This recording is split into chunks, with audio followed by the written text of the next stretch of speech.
¿Cómo está? Muy buenas noches. Soy Carmen Gudiño y los saludo con muchísimo gusto en esta mesa Reto 2024 Mujeres, que en esta ocasión vamos a seguir con la segunda parte del Sistema Nacional de Cuidados. Ya hablábamos acerca de los retos en materia presupuestal que supone este sistema y también en materia de cuidados de los cuidadores, pero hoy vamos a profundizar más acerca de lo que viene en este 2025, cómo estamos arrancando en materia de cuidados, en materia de ya materializar el sistema nacional. Y para ello saludo con muchísimo gusto esta noche a la doctora Artemisa Montes Silvan. Ella es directora ejecutiva del Observatorio Mexicano de la Crisis y también especialista de posgrado de la Facultad de Derecho de la Universidad La Salle. Y también saludo a la doctora Fátima Martínez Mejía. Ella es directora de la Red de Académicas Feministas. La saludo con muchísimo gusto. Bienvenidas de nueva cuenta a esta segunda parte del Sistema Nacional de Cuidados.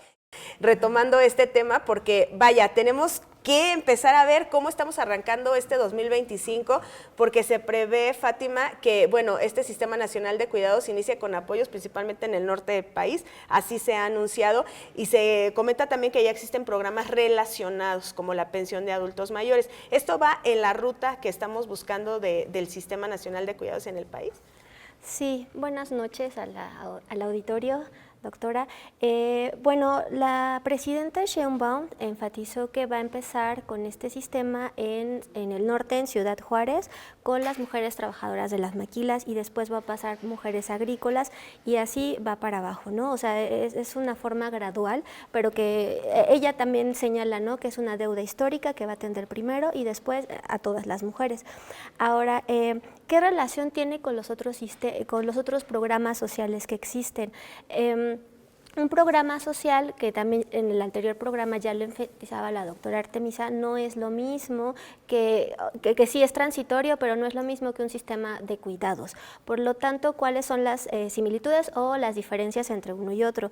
El sistema que atiende, el programa social que atiende a mujeres, que tiene Claudia de 60 a 64, que se les va a dar una pensión, no pueden sí resolver como tal lo que implican los cuidados. Por otro lado, en sí, los programas sociales tampoco, porque, por ejemplo, en el presupuesto violeta o en este presupuesto, en el anexo 13, que se enfatiza la de reconocer, reducir y redistribuir los cuidados, pues implica ver también como igualdad, ¿no? Igualdad entre hombres y mujeres, pero si estamos viendo lo que implica la igualdad sustantiva, que ya es un elemento constitucional, y si lo vemos desde los cuidados, un programa social no te va a dar la redistribución que implica que, o sea, sí tienes a la adulta mayor y al adulto mayor con una cantidad de dinero, pero los cuidados los sigue recibiendo la mujer. Entonces ahí no está la distribución. Pueden acompañarse, pero también tienen funciones diferentes, ¿no? No es lo mismo, pero pueden ir de la mano. Ahora, ¿cómo hacerle entonces? Porque estamos hablando aquí de un problema, ¿no?, que se nos avecina. Los programas sociales, Artemisa, por sí mismo, son cosa distinta al Sistema Nacional de Cuidados. Pero entonces, ¿qué es lo que tendríamos que estar haciendo? Uno, para que no se pierda en este gran universo del que hablábamos la semana pasada, de que son tantos, es un mundo, ¿no?, digamos, de lo universal, y le toca poquito. Uno, eso, para que no se pierda. Y dos, para que realmente el programa social no se confunda, es decir, sí estemos atendiendo el Sistema Nacional de Cuidados. Yo creo que eso tiene mucho que ver con el tema del ciclo de la política pública, ¿no?, que es el diseño, la aplicación y la evaluación de la política pública. Nosotros, cuando hacemos la evaluación de la política pública, tenemos que hacerlo en función de para qué fue diseñada esa política pública. Es decir, nosotros no podemos esperar que un programa que diseñaste con un objetivo cumpla un objetivo diferente.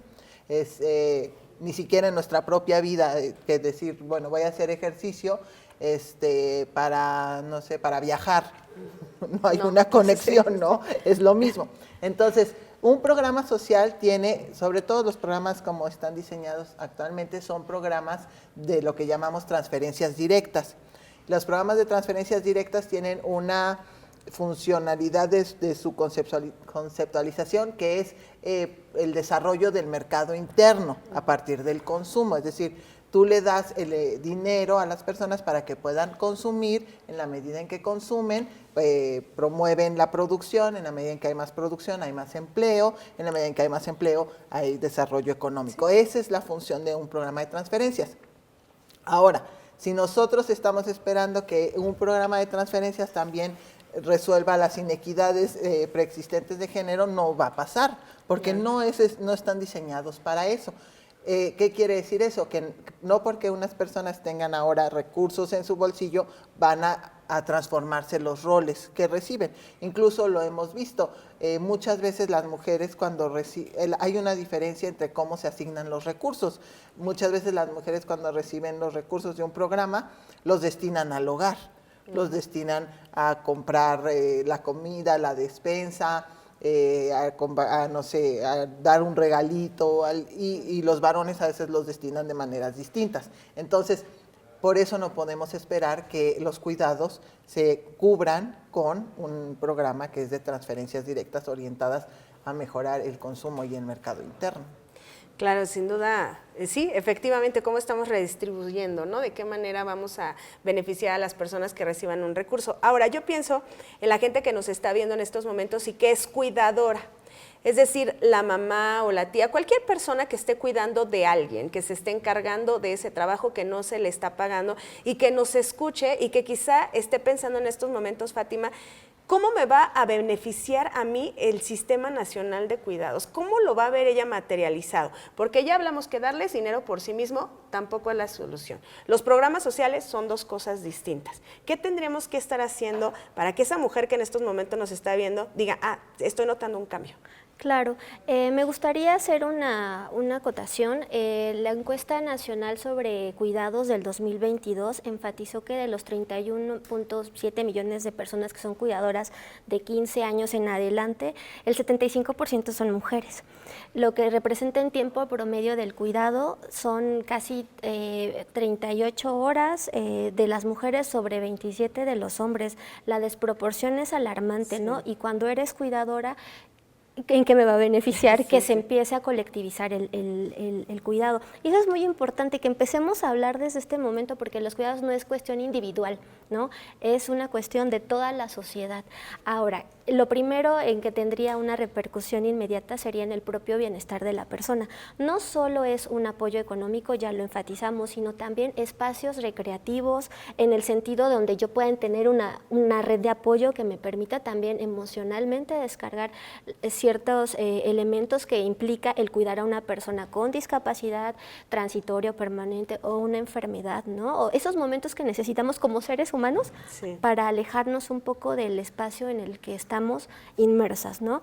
Entonces tiene que ver un primer punto con el bienestar. Después, la propia responsabilidad que tenemos en casa. Tenemos que hablar de cuidados es hablar también de justicia social, ¿no? O sea, implica que seas justo con las personas. La justicia siempre implica un tercero, y en este caso la persona cuidadora, ¿qué derechos tiene? Por ejemplo, si tiene un derecho a recibir un salario, si tiene derecho a... muchas mujeres que cuidan a veces no pertenecen al trabajo formal, entonces, ¿y su pensión? ¿Quién las va a atender?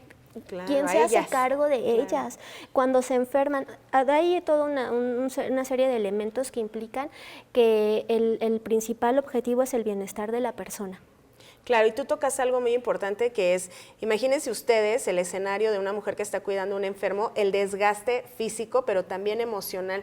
¿En qué momento ella o él, en el caso del 25%, tiene un espacio para él? Tiene un momento, ¿no?, de recuperación. No estamos cuidando tampoco esta parte emocional, y luego ya vienen otros problemas, que entonces tenemos a personas en depresión y muchos otros problemas que se generan. Ahora, Artemisa, en ese sentido, está quizá complicada la pregunta en el área que te voy a hacer, pero a ver, ya hablamos de la materia presupuestal.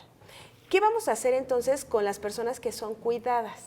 Es decir, hablamos mucho de los cuidadores, pero ¿y de las personas que son cuidadas, cómo garantizar su autonomía? Esa es muy buena pregunta, Carmen, porque hablamos la semana pasada de cómo en cierta forma el trabajo no remunerado en materia de cuidados contribuye a nuestro Producto Interno Bruto, hablábamos de un 24%, pero también nos falta hablar de la forma en que subsidia incluso al Estado. Es decir, la ineficiencia de muchas agencias y dependencias estatales es subsidiada y cubierta por este cuidado. Pensemos, todos desafortunadamente hemos tenido algún familiar en el hospital, y si está en un sistema público, tiene que tener alguien de la familia que lo cuide 24 horas. Sí. Y eso, ¿quién es por lo regular la que termina pidiendo, si tiene un empleo, permiso en el empleo? Es la hija, es la hermana, es la suegra, es la cuñada. Ya hay gente que, es que mi suegra está en el hospital, tengo que ir. Entonces, eso también le permite al Estado muchas veces no cumplir con esas responsabilidades. Una vez que las personas salen del sistema formal, donde ya fueron parcialmente cuidadas por sus familiares, después el cuidado pasa 100% a la familia, recae 100% sobre la familia, y pues muchas veces todos lo hacemos con mucho amor y con pero no somos cuidadores capacitados. No tenemos la formación que se requiere para cambiar a una persona, para bañarlas, sí. O sea, ese tipo de cosas la gente se tiene que ir adaptando. Y ahí también hay de una calidad del cuidado que podría estar en 100, pues está en 40, en 50, en 60, y con la mejor voluntad, y el amor es importante, pero el amor no lo es todo. Entonces, también tenemos que entender cómo en otros países donde sí existe este sistema, hay un subsidio cuando una persona ya tiene que ser atendida en casa. El Estado tiene recursos para brindar ese cuidado profesional.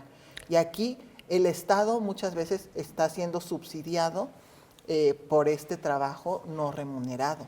Y que lo hemos normalizado tanto que ya ni siquiera lo consideramos un problema. Hasta ahorita que nos haces esa reflexión, claro, pues no tendría que nadie estar dejando sus trabajos para ir a cuidar a un enfermo, ¿no? Es algo que le tocaría al Estado estarlo haciendo y que se está subsidiando. Pero hasta que no lo visibilizamos, caemos en cuenta, como se dice, ¿no? Estamos hablando de un problema que ni siquiera estamos viendo.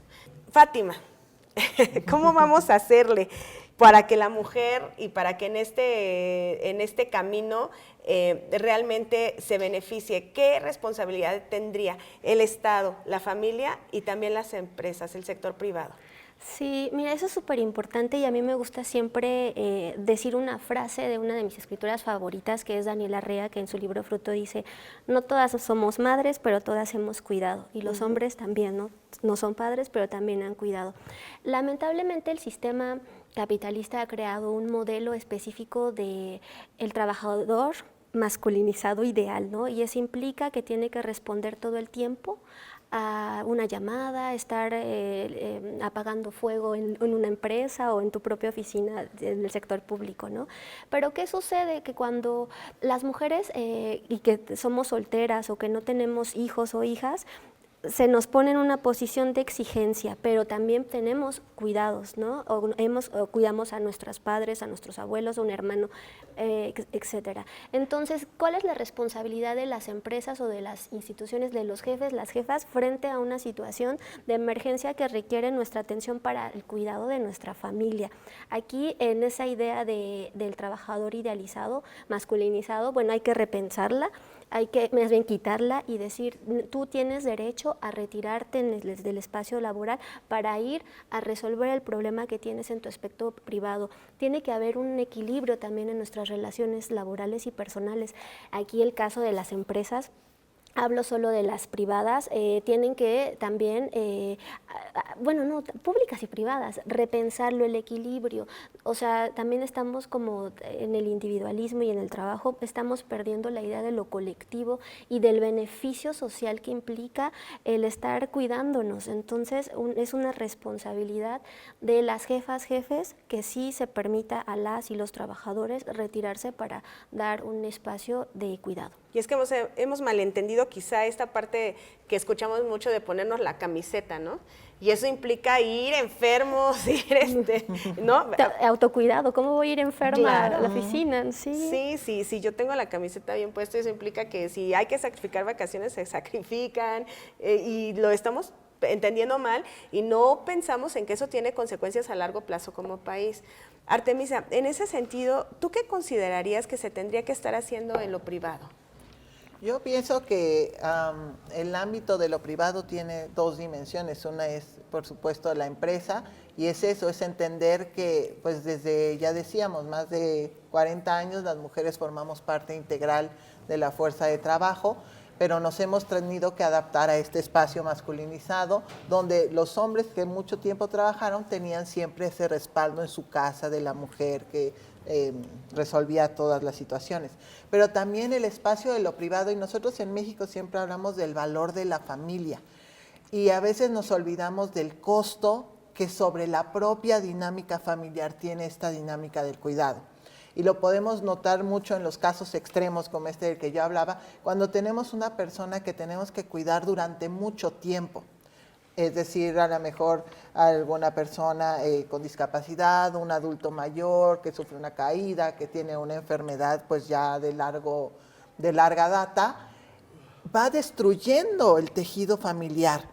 Empieza el reclamo de yo siempre cuido a la persona, ¿por qué no? Si también es tu hijo, también es tu hermano, también es tu mamá. Y entonces destruye un tejido familiar que llevó años de solidaridad, de compromiso. Y entonces también el no equilibrio y el no apoyo de un sistema nacional de cuidados destruye hasta la esencia de lo social, que es la familia. Siempre decimos, la base de la sociedad es la familia.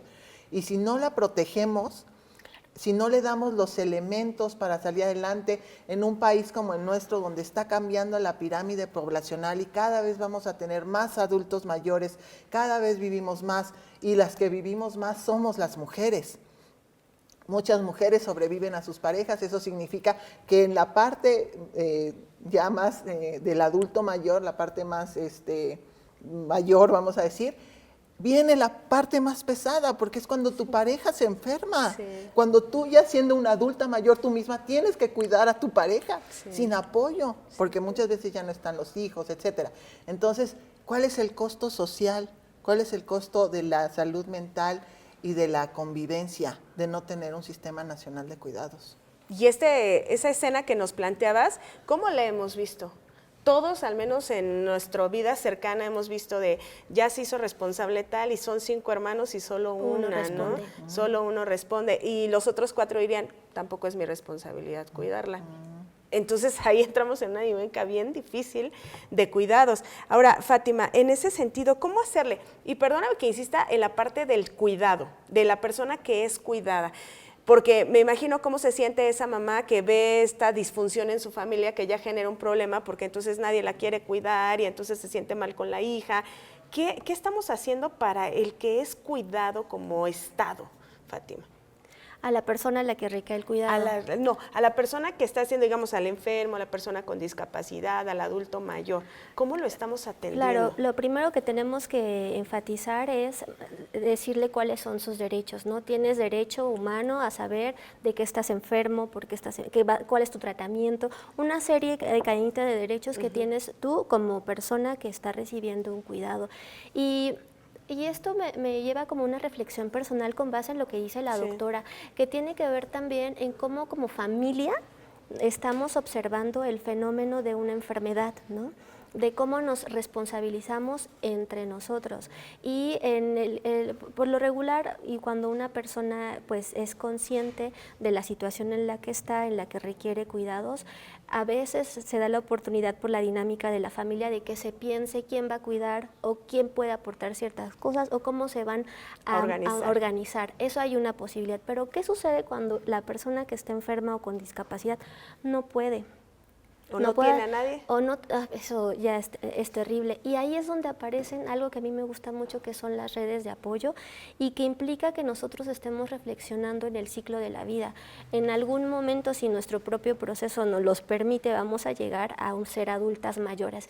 Implica que nosotros empecemos a cuidar nuestro propio cuerpo, cuidar nuestros propios espacios en donde podamos, si llegamos a ser ancianas, pues voy a tener algún recurso, hay que cuidarme físicamente para no estar dependiendo de medicina. Todo eso tenemos que ser también conscientes, ¿no?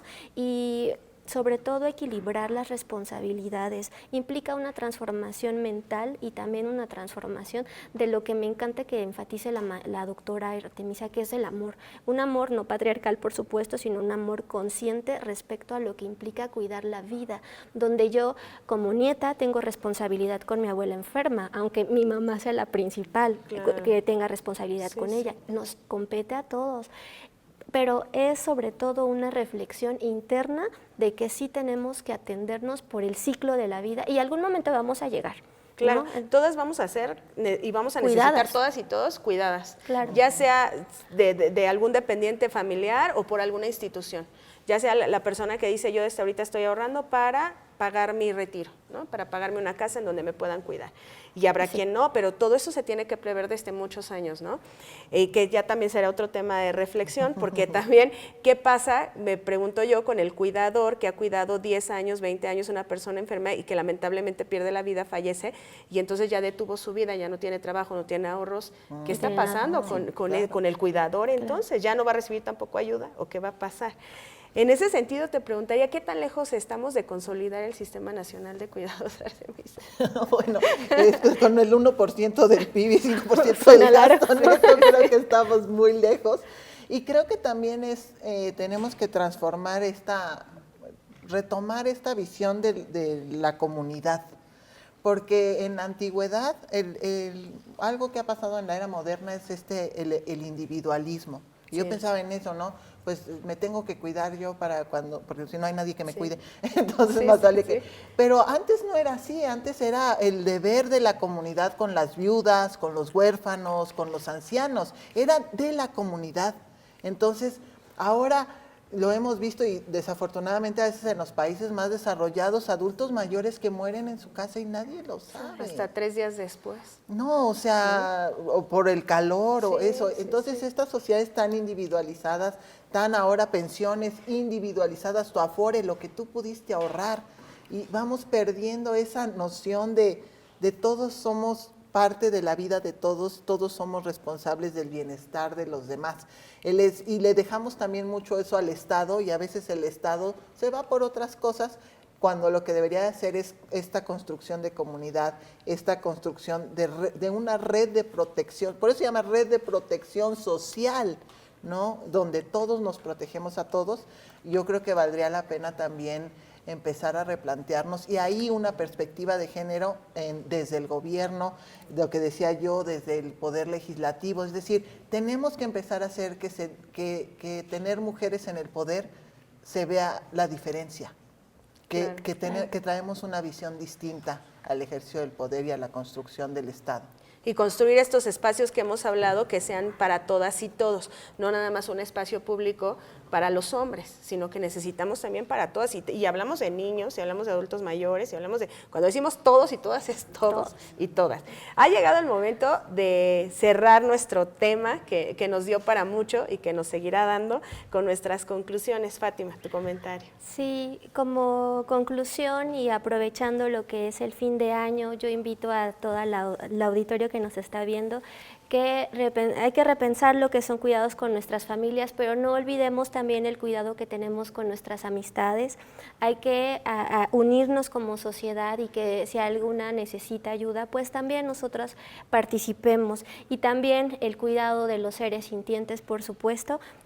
Hay una triada de la vida, somos humanidad, naturaleza y seres sintientes. Así que el cuidado, el objetivo es colectivizarlo, hablarlo y atenderlo como comunidad consciente para transformar esas realidades que implican que podamos llegar a un bienestar social.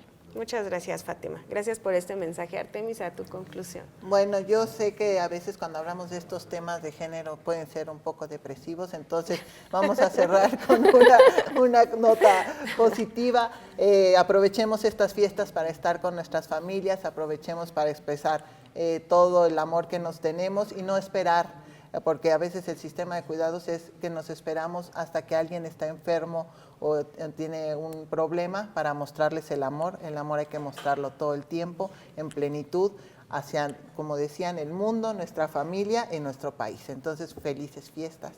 Muchas gracias, Artemisa, qué bonito mensaje. Y sí, a partir de esa concepción de amar a otros, amarnos a nosotros mismos con el autocuidado que tanto se habló también aquí para los próximos años, por los venideros, estemos de la mejor manera, pues sí, lo invitamos a que tenga esta reflexión a propósito de estas fiestas, de este cierre de 2024, en donde estamos reflexionando qué hicimos bien, qué hicimos mal, qué se nos viene. Bueno, pues tratar desde donde estemos, desde nuestra casa, en nuestro trabajo, generar mejor sociedad, una sociedad más justa, más equitativa, en donde quepamos todos y todas. Gracias por habernos acompañado en este programa de Reto 2024. Le deseamos que pase muy bonito fin de año, muy bonitas fiestas con estas reflexiones y aquí lo esperamos con más en Reto Mujeres. Hasta la próxima.